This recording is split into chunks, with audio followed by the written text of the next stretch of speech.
Welcome back. I've got a review for an interesting Frankenstein film that I'd never seen before. This is Terror of Frankenstein, 1977. It's a Swedish-Irish co-production by a guy named Calvin Floyd.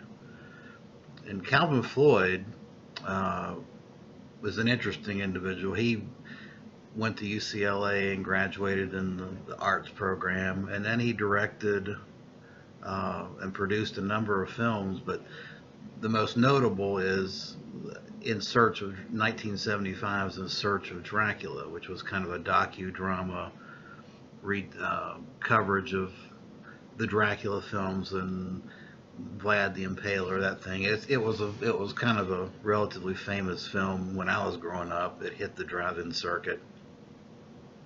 But yeah, he did that film, and then he did this film, which is a probably the most faithful adaptation of Mary Shelley's novel Frankenstein that you can find.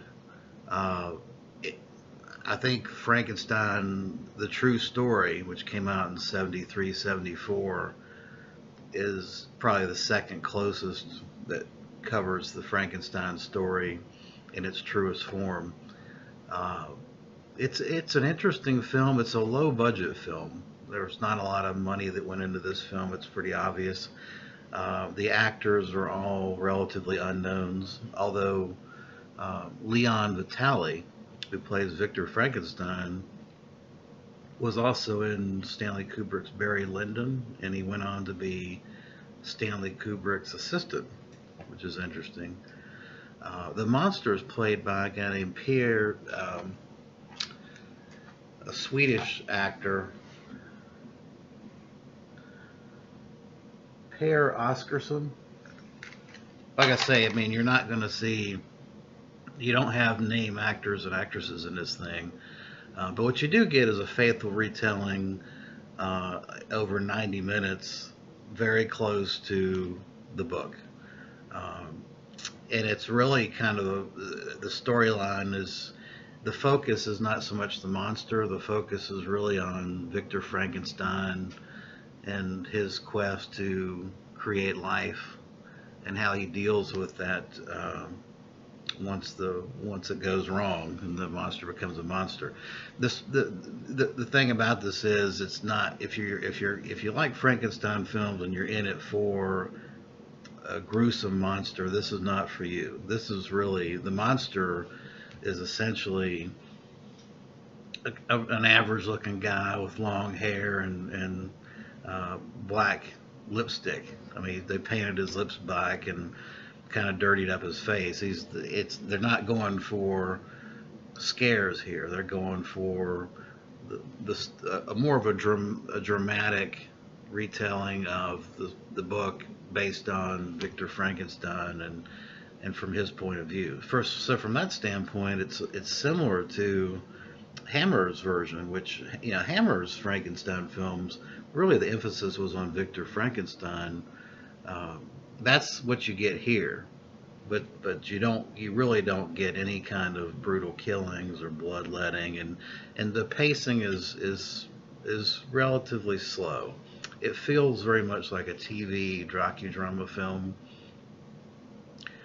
And if you've seen In Search of Dracula, then I think you'll kind of know what you're getting into. I thought it was interesting, and I would say if you're a Frankenstein completist, you're going to want to check this out.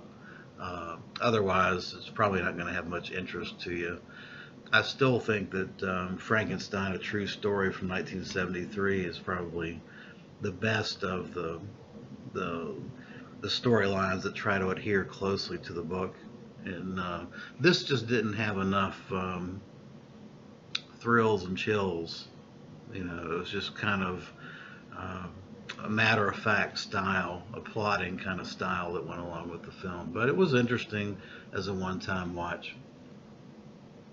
This is a Wellspring release DVD. Um, I think that this was re-released in the 2000s as a Mystery Science Theater, uh, covered by the MS3TK guys. I'm not 100% sure of that, but I think this film did get on Mystery Science Theater. I don't know if it deserves that kind of treatment. It's not, like I say, it's not a bad film. It's just a little slow in its pacing, and there's no scares here. It's really a drama. So with that, I will pass on a little known Frankenstein film, Terror of Frankenstein. Hope you enjoyed it. Thanks for watching.